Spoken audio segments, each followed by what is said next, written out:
The swamp was thick with fog. Green mist rose from the ground, and strange insect sounds filled the air. Marcus tightened his grip on his plasma rifle.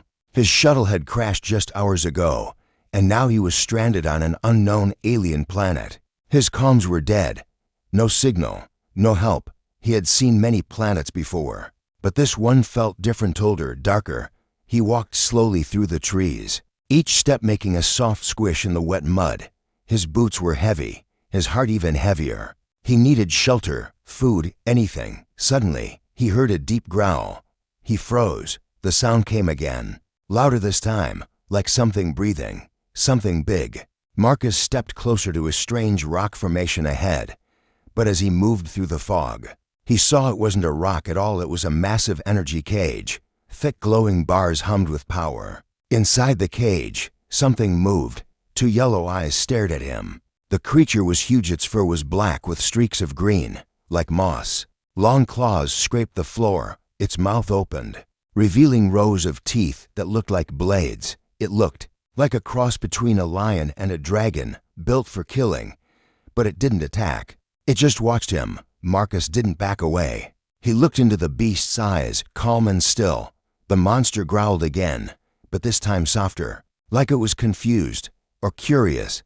Then he heard a laugh, sharp, mocking, cold from above.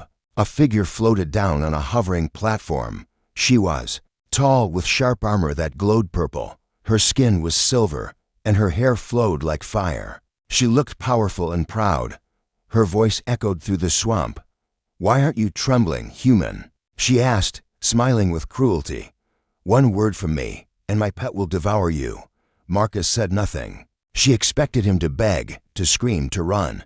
But he just looked at her, then back at the creature. He noticed the way the beast's tail thumped slowly. Not like it wanted to attack, but like it was waiting. "Do you not understand?" she hissed. "That beast has eaten warriors, soldiers, and even starfighters. You're just a lost man with no backup. You should be shaking." Marcus stepped closer to the cage. The creature didn't move. "I've seen worse," he finally said, his voice calm. The alien woman narrowed her eyes. No one had ever spoken to her like that. Not on this planet. Not while facing Golan Ek, the most feared beast in her father's empire. "You're either brave," she said, "or very, very stupid. I've fought monsters that looked worse than that thing." Marcus replied, "And some of them were humans." The creature growled again, louder this time. But still, it didn't charge. It pressed its face closer to the bars, sniffing Marcus. Then it let out a low, strange sound, almost like a purr. The woman's face changed. She stepped off her platform and walked closer, her boots splashing in the mud. "That's not possible," she whispered. "Golanek doesn't show affection. Not even to me." Marcus knelt in front of the cage. "Maybe he's just tired of being a weapon." The woman scowled. "You think you can bond with my beast? You think this is a game?" Marcus didn't answer. He just kept staring into the creature's eyes. Golanek stared back. Then something strange happened. The monster sat down. Slowly, gently. It lowered its head, like it was showing respect. The alien woman stepped back in shock. The guards around her raised their weapons, unsure what was happening. Marcus stood up. "Maybe your monster just doesn't like bullies." She raised her hand, and instantly the guards aimed their rifles at him. "You're lucky I'm in a good mood, human," she said, forcing a smile. "Let's see how long your bravery lasts once I take you to the capital. There, no beast will protect you." The guards moved in, cuffing Marcus and dragging him toward a transport skimmer. As they flew off, the alien woman looked back at Golanek. The creature was still watching Marcus. A low growl in its throat. But this time, it wasn't a threat. It was a warning. Something was different about this human. Something dangerous. And Zithra, daughter of the supreme tyrant, didn't like that at all. The transport skimmer flew low over the swamp, its engines humming like distant thunder. Zithra stood at the front, arms crossed, her eyes locked on the human who sat calmly between two armored guards. He didn't look afraid. In fact, he seemed almost relaxed. It bothered her. Most beings cried or begged by now. Some fainted when they saw Golanek. But this human had looked into her monster's eyes and didn't flinch. He even whispered to it like they were old friends. That wasn't possible. The beast had no friends. No one survived long enough to become one. Zithra turned away from him and tapped her wrist console. A glowing screen appeared, showing Golinek back in the cage, pacing, growling, sniffing the air where Marcus had stood. The creature was agitated, almost upset.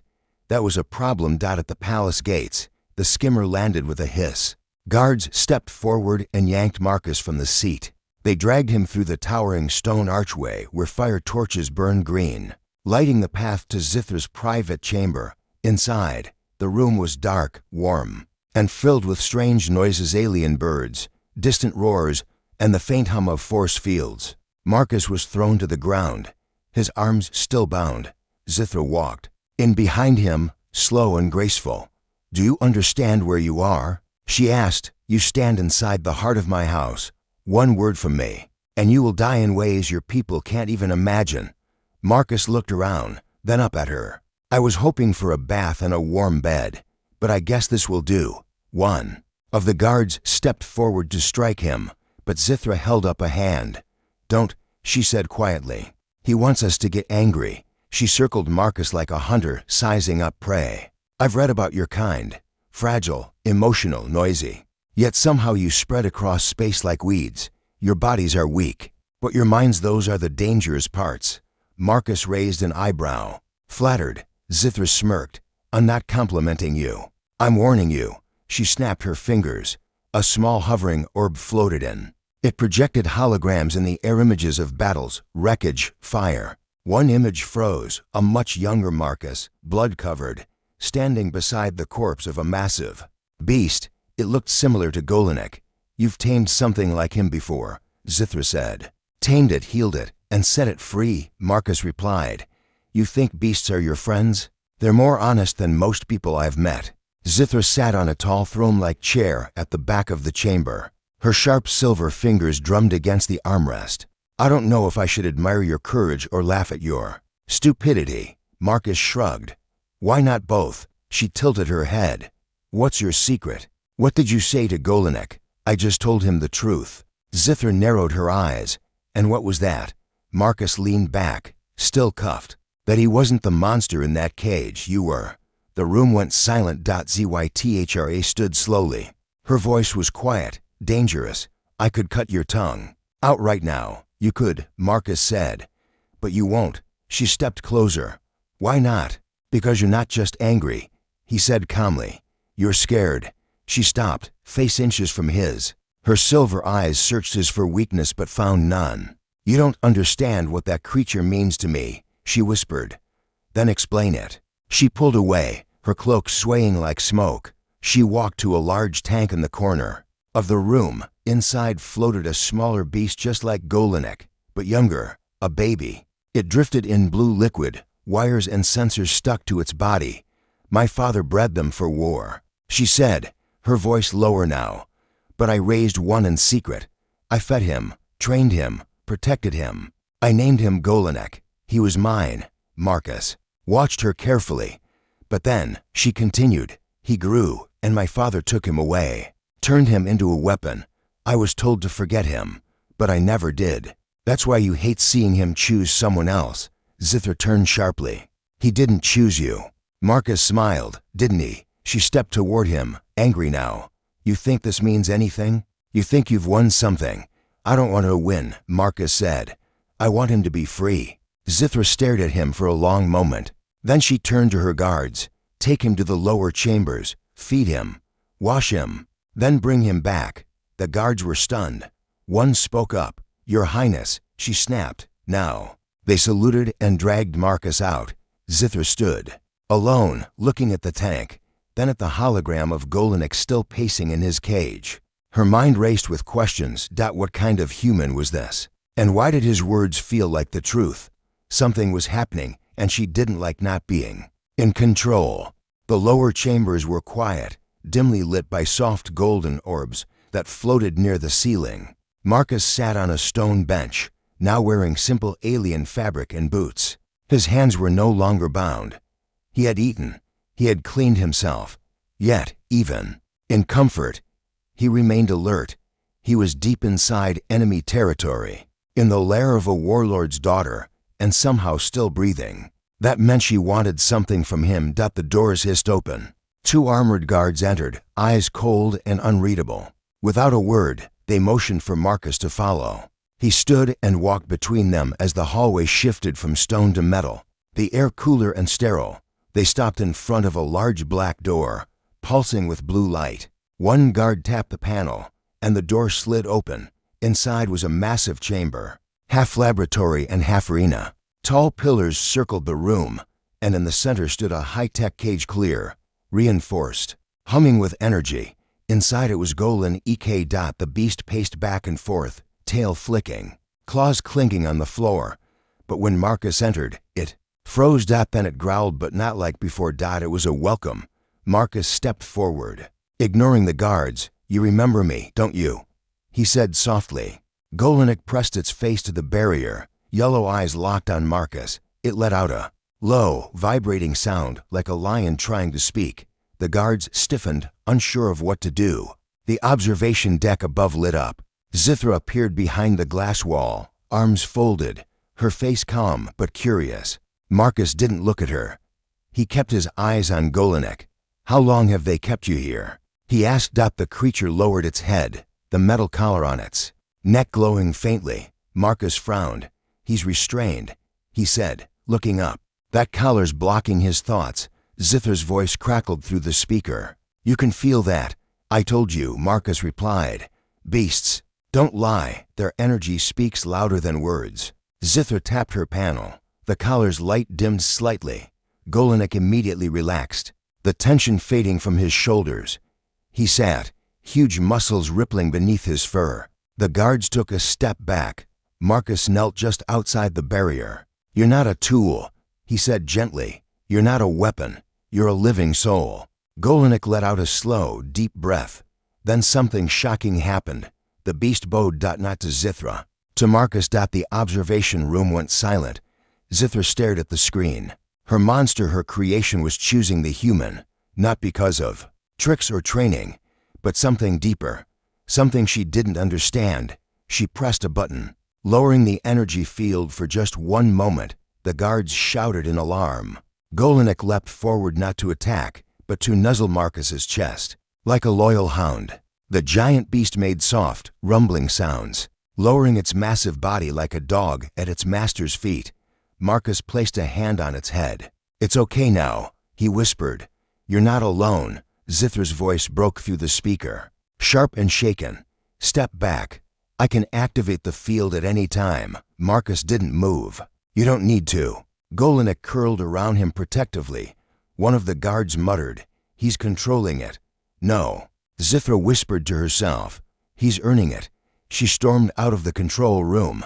Moments later, the main door opened again, and she entered the chamber in person, eyes locked on Marcus. "Get away from him," she ordered. Gol single quotes Nek growled, not in anger, but warning. Zithra stopped mid-step. "You dare threaten me?" Marcus stood, hands still resting on the beast's back. "He's not threatening you. He's protecting me. I made him," she snapped. "You raised him," Marcus said calmly. "But you broke his spirit. I'm giving it back." Zithra's face hardened. "He was never meant to be a pet." "He doesn't want to be a pet," Marcus replied. "He wants to be understood." Silence filled the chamber. For a long moment, Zithra looked at the creature she had once cradled as a cub. She remembered the early days, feeding him from her own hand, watching him sleep curled beside her feet. But then her father had taken him, twisted him, made him a killer. Maybe that's why she hated Marcus, because he had brought back the part of Golanek she thought was lost forever. She exhaled slowly. "I don't know what you are, human, but you've done something I couldn't." Marcus glanced at her. "I just listened." She walked closer, step by careful step. Golanek didn't growl this time. His eyes followed her, but without fear. Zithra stopped a few feet away. "What now?" Marcus looked at her seriously. "Remove the collar. Let him choose who he wants to follow." She hesitated. The collar ensured control. Without it, Golanek could destroy cities or her. But she nodded. With a wave of her hand, a drone zipped down and hovered over the beast. It released a thin beam of light and the collar snapped open, falling to the ground. Golinek raised his head. He stood. He looked at Zythra, then at Marcus. Then, slowly, he turned and walked beside the human. Zythra watched them in silence. Her weapon, her monster, had made a choice, and it wasn't her. Something inside her cracked, not pain, but something close. She turned and walked away without a word. Behind her, Golinek growled once, soft and deep, as if to say goodbye.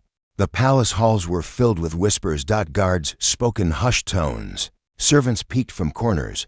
Word had spread fast. Zythra's beast had bowed to a human. It wasn't just strange, it was impossible. No one had ever seen Golinek show anything but rage. And now he followed the human like a silent shadow. Marcus walked beside the creature, his hand occasionally brushing its thick fur. Golinek didn't flinch. In fact, he stayed close, his massive frame acting like a shield. Wherever Marcus went, the beast followed, eyes alert, tail twitching like it could snap bones with one flick. But Marcus wasn't thinking about that. He was thinking about the look on Zythra's face. She hadn't just been angry. She'd looked lost, like something she believed in had fallen apart. And part of him understood that. She didn't just lose a weapon. She lost something that reminded her she was once capable of love. He was escorted back to a smaller room. This time, no bars, no restraints. Just a table with food and a bed that didn't feel like a prison cell. Golinek lay in the corner, eyes half closed but watching everything. As Marcus sat down, the door opened. Zythra entered alone. Her armor was gone. She wore a dark, flowing robe made of some glowing silk-like fabric. No weapons, no guards, just her. She didn't speak at first, just stood there, watching the human who had turned her monster into something else. Finally, she said, "You've humiliated me." Marcus looked up. "That wasn't my goal. I raised him," she continued, stepping closer. "Fed him, bathed him, taught him to walk and hunt. Then I was told to give him up. My father said beasts were for war, not company. I watched as they tortured him into obedience. I told myself he had forgotten me." Marcus nodded slowly. "He didn't." Zythra sat down across from him. "How did you do it?" "I didn't force him," Marcus said. "That's all." "You think I did?" Marcus hesitated. "You tried to control something that needed trust. You wanted loyalty, but you gave fear." She looked down, silent. He leaned forward. "He still cares about you." He didn't attack. He bowed. "Not just to me, to you too." Zythra's voice was soft now. "He protects you." Marcus shrugged. "Maybe he sees I'm worth protecting." She studied his face. "You're not like the others. I've seen what fear does to creatures and people." "Is that what this is?" she asked. "Compassion?" "It's survival," he replied. "You win more by earning trust than forcing loyalty." Zythra leaned back. "If my father sees this, he'll kill you, and maybe me too." "Then don't let him see," Marcus said. "You're not a prisoner here. You have power." She laughed bitterly. "Power? I'm a princess with no army of my own. My father controls everything, even the breath I take." Marcus stood and walked to Golinek. The beast opened one eye but didn't move. Marcus turned back. "Then take control. Start with your beast." Zythra's eyes narrowed. "He's not mine anymore." "No," Marcus agreed. "He's his own." A long silence filled the room. Then Zythra whispered, "You're dangerous." Marcus tilted his head. "Because I don't kneel." "No," she said. "Because you make me question everything I was taught." Outside the chamber, a loud chime echoed through the walls, the warning signal of the palace. Zythra jumped to her feet. "What's that?" A guard burst in. "Your Highness, the Asher clan is attacking the outer wall. They've breached the third ring." Zythra's face hardened. "Weapons ready. Shields up. Send the first strike squads." "Yes, Princess." The guard rushed out. Marcus stepped forward. "Let me help." Zythra turned sharply. "You think you can fight off an entire clan?" "No," Marcus said. "But Golinek can." She paused. He added, "If you let him choose." She looked at the beast. Golinek was already standing, claws tapping against the floor, nostrils flaring. He smelled the fear, the fire, the coming war. Zythra whispered, "You're free." The collar was gone. There were no chains. She looked him in the eyes. "I'm not your master," she said. "But I need you." The beast let out a deep roar. Marcus smiled. "That's a yes." The three of them walked through the palace doors together, Zithra in the center, Marcus at her side, and Golinek towering behind. The soldiers stopped when they saw them, not because of the princess, not even the human, but because the monster that once served no one now marched by their side, calm, silent, and ready for war. No chains, no control. Only choice, and it had chosen them.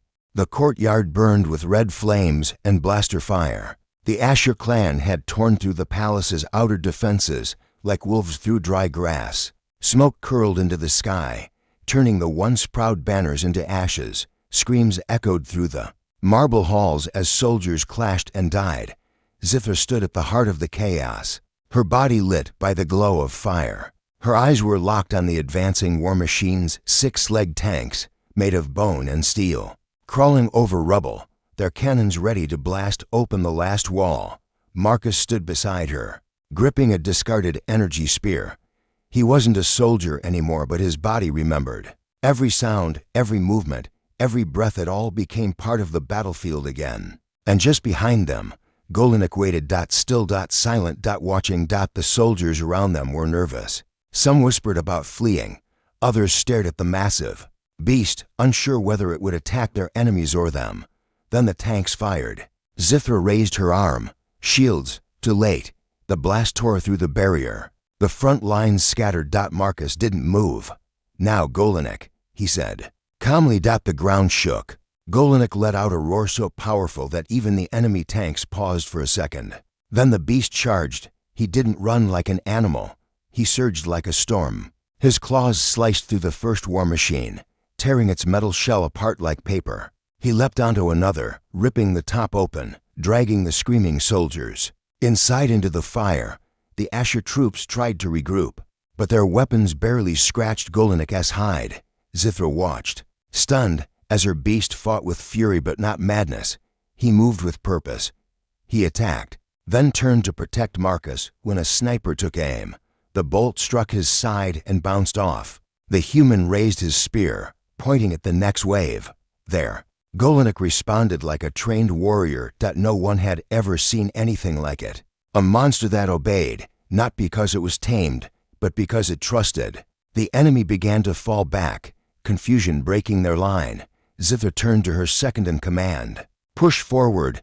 We have the advantage." With a renewed war cry, her soldiers surged behind her. Marcus moved quickly between cover, striking when needed, always keeping Golinek in sight. The bond between them was clear now, an unspoken link, built from more than commands. Respect. The battle raged for another hour. But the outcome had shifted. The Asher clan hadn't prepared for a warbest that fought like a thinking soldier or a human, who made monsters his allies. When the dust finally settled, the enemy was retreating. Their wounded were left behind.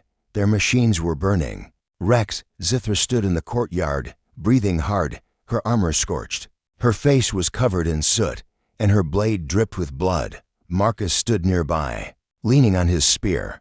Golinek lay beside him, panting but alive, his eyes half closed, body marked with fresh cuts, but still standing. The palace had been saved, for now. Zithra walked to them slowly. Her eyes met Marcus's. "I didn't believe it before," she said quietly, "but I do now." He raised an eyebrow. "Believe what? That you're more than just a human?" Marcus chuckled. "I'm not special." She looked at the beast. "He says otherwise." Golinek gave a low rumble. As if agreeing, Zithra knelt beside him. Golinek turned his head but didn't move away. She placed a hand on his thick fur near a wound. He allowed it. Tears formed in her eyes, but she blinked them away. "I lost him once," she whispered. "But he's not lost anymore." Marcus nodded. "Because you chose to let him be free." She looked up at him. "You made that possible." He shrugged. "Sometimes all it takes is one person to see a creature for what it is, not what it's forced to be." They sat in silence for a moment, the sounds of cleanup and shouting filling the background. Then Zithra stood. "Come, there's something you both need to see." Marcus followed her through the broken halls, Golinek trailing behind like a living shadow. They passed the bodies of both friends and enemies, The cost had been high. They stopped at a sealed chamber deep beneath the palace. Guards stepped aside as Zithra approached. She placed her hand on the panel, only to people. "In the Empire know this room exists," she said. "My father and me." The door slid open with a hiss. Inside, the walls were lined with cryotanks, and inside those tanks were more beasts, smaller than Golinek, younger, but the same species. Zithra stepped inside, her voice hollow. "They were born for war, grown in tanks, programmed to obey." Marcus walked between the tanks, eyes wide. "How many?" he asked. 22, she replied. "Only Golinek survived long enough to be battle-ready." He turned to her. "What do you plan to do with them?" Zithra looked at Golinek, then at Marcus. "I don't know," she said honestly, "but maybe they deserve a choice." 2. Golinek let out a low sound. Marcus stepped closer to one tank, placing a hand on the glass. "If we wake them," he said slowly, "they'll be scared." Zithra nodded. "Then we'll do it together." Marcus glanced back at her. "You're changing." She gave a soft smile. "Maybe, or maybe I'm finally seeing." They stood in silence. 3 figures in the heart of an empire built on fear, ready to start something new. Deep beneath the palace, the cold lights of the cryo chamber flickered like distant stars. The room was still, almost sacred, as if the silence itself had weight. 22 tanks stood in perfect rows, each filled with blue liquid and holding a young beast, smaller versions of Golinek, curled in suspended sleep. Their eyes were closed, their bodies motionless, but something about them felt aware, like they were only pretending to rest. Marcus stood between the tanks, his hand resting lightly on the glass of the nearest one. His voice was quiet. "They don't deserve cages, not again." Zithra was at the control console, her fingers hovering above the release pad. "If we wake them all at once, they might panic." Even Golinek took time to remember who he was. Golinek stood behind Marcus, his breathing deep and steady. The massive beast watched the tanks with calm eyes, but his muscles were tense. He knew what those creatures were. He knew what they could become. "Then we start with one," Marcus said. Zithra hesitated for a breath, then tapped a command. Steam hissed from the side of one cryotank. Lights blinked rapidly as the blue fluid inside drained. The beast within twitched, its claw moved. Then an eye opened bright yellow, just like Golinek's. The creature stumbled out as the glass lifted. It was smaller, unsure, its legs weak. It looked around, growling softly, teeth bared. Golinek stepped forward immediately, placing himself between Marcus and the young beast. The creature saw him and froze. Golinek didn't growl. He didn't move to attack. He only stared, calm, commanding, like an elder showing the way. The young beast blinked. Then it lowered its head. Zithra let out a breath she hadn't realized she was holding. Marcus smiled. "Looks like Big Brother made an impression." The young one moved forward cautiously and sniffed Marcus's hand. It made a soft, confused noise, not fear, not aggression, curiosity. Zithra moved to Marcus's side. "He doesn't understand what we are. He will," Marcus said, "if we treat him right." One by one, they woke 3 more, slowly, carefully. Golinek stayed close, acting as a guide, a guardian. The younger ones watched him, imitating his movements. None of them lashed out. None of them needed to be controlled. Zithra watched in awe all this time. "I thought they were born violent, but they were just raised in violence." Marcus gave a quiet nod. "And now we give them something else." The moment was broken by a sharp beep from Zithra's wristband. A message blinked across the screen. "Emperor en route. Arrival in 12 hours. Her face paled. "My father is coming." Marcus's eyes narrowed. "He's not going to like what he sees. He'll kill me," she said simply. "He'll kill you. And he'll destroy every one of these creatures."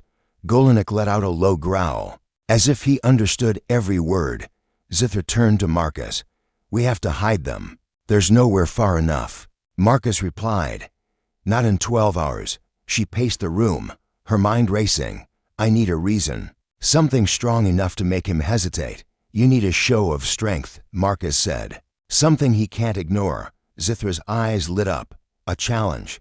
Marcus tilted his head. "What kind of challenge? A royal duel?" She said. "Old law. if a blood heir challenges the Emperor in front of witnesses, the fight must happen before any punishment is given. And if you lose, I die, she said, calm as stone, and the beasts are executed anyway. Marcus looked at her for a long moment. Then we make sure you don't lose, she smirked. You sound confident. I've trained in hand-to-hand since I was 12, and I fought monsters, human and otherwise. Zithra shook her head. This has to be my fight, but you can be my second. My voice, Marcus smiled. Then I'll be loud. The hours passed in silence and motion.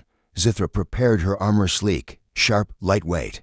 Made for speed, Marcus modified a pulse gauntlet for her hand, giving her an extra edge. The beasts, now 5 awake, watched them with strange intelligence. Golinik remained close, his eyes never straying far from Zythra. As dawn neared, the palace gates trembled with the roar of approaching ships. The sky lit up as the Emperor's war cruiser descended. Like a falling moon, his soldiers marched in perfect lines, faces hidden behind gold masks. The air turned cold, heavy with the weight of power. Then he arrived, Emperor Kal-Zuran, taller than any man, armor forged from black stars, eyes like burning coal. He looked at his daughter with no emotion. You summoned me, he said. Zithra stepped forward. I challenge your rule. The crowd gasped. Soldiers shifted. Even the sky seemed to grow darker. The Emperor laughed once, short and cruel. You forget your place. I remember it too well, she said. And I claim the right of challenge under Article 7. Kal-Zuran looked at the beasts behind her, then at Marcus, then at Golinik. You've been corrupted. No, she replied. I've been awakened. The Emperor turned away. Prepare the arena. Marcus leaned in and whispered to her. He's strong, but he won't expect you to fight with heart.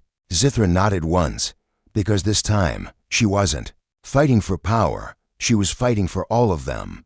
The arena was silent. Not even the wind dared to move. Hundreds had gathered, soldiers, nobles, diplomats, and slaves alike, all standing in tight circles round the stone pit carved into the palace floor. Above them, floating cameras buzzed, quietly broadcasting the royal challenge across every system of the empire. In the center stood Zithra, armor gleaming beneath the pale sun. She held no weapons, only the pulse gauntlet strapped to her right wrist. Her body was still, but her eyes burned with purpose. She was no longer just a princess. She was a warrior defending the future. Across from her stood Emperor Kal-Zuran, towering, draped in black ceremonial armor streaked with gold veins. His helmet's eyes glowed red, and his every step sent faint tremors through the stone. A voice from the platform announced the duel in the ancient tongue. By law of blood, by right of throne, Zithra of House Zuran challenges the Emperor in battle. No interference, no surrender, no mercy. The crowd held its breath. Marcus stood just outside the ring, arms crossed. Golinik lay beside him, eyes unblinking, his claws digging into the floor. The younger beasts crouched in the shadows. Behind him, their heads low but alert, sensing the importance of this moment. The Emperor raised one massive hand and pointed at his daughter. You shame yourself with beasts and traitors. Today, I correct that mistake. Zithra answered with a single word. Try. The signal echoed a gong of ancient metal. The fight began. Kal-Zuran moved like a shadow, fast for his size, terrifying in his strength. His fist came down. Like a hammer, Zithra dodged, sliding under the blow and striking his side with her gauntlet. A burst of energy exploded across his armor, knocking him back half a step. He recovered instantly. You are weak, he growled. I'm enough, she said, twisting away from his next strike. She didn't try to overpower him, she couldn't. But she was faster, smarter, more agile. She danced around his attacks, striking his joints, his ribs, his helmet. Sparks flew with each hit. But the Emperor didn't fall. Minutes passed like hours. The crowd was silent, unsure who to cheer for. Their loyalty was to the Emperor, but their eyes were drawn to Zithra, fighting not with rage, but with reason. Her movements weren't wild. They were focused. She wasn't trying to win a throne. She was trying to win a chance. Then Kal-Zuran landed a blow. It was sudden and brutal. His gauntlet struck her side, sending her crashing into the arena wall. Dust rose, blood dripped from her mouth. Her breathing became shallow. Marcus took a step forward. Golinik growled loudly, claws scraping the ground. But Zithra raised her hand, still standing. The crowd gasped. She pushed herself up, one arm shaking, but her eyes locked onto the Emperor. "You can knock me down," she spat, "but you can't bury the truth." Kalzurin roared and charged. Zithra waited just long enough, then activated the full power of the pulse gauntlet. She struck the ground, not him. The floor exploded upward. The shockwave threw them both apart. Dust and stone rained down. Silence. Then a single sound broke. Through a growl. Golinik was standing now, watching the dust with blazing eyes. From the smoke, Zithra limped forward. Kalzurin lay on one knee. His helmet cracked. His breath ragged. Zithra pointed at him, her voice loud and clear. "You rule with fear. But fear has turned on you. These beasts, these people, even your own blood, they don't need chains. They need hope." The crowd stirred. The Emperor looked at her, blood leaking from his helmet. "I made you strong," he said through broken teeth. "No," she replied. "You made me hollow. I chose to fill myself." He reached for a hidden blade. Zithra moved before Marcus could even shout. Her foot crashed into his chest, sending him flat on his back. The blade skittered away. She stood over him. One last chance to end it. But she didn't strike. Instead, she looked to the people. To win by death is easy. To win by change is harder. She turned her back to her father. Gasps echoed. But the Emperor didn't rise.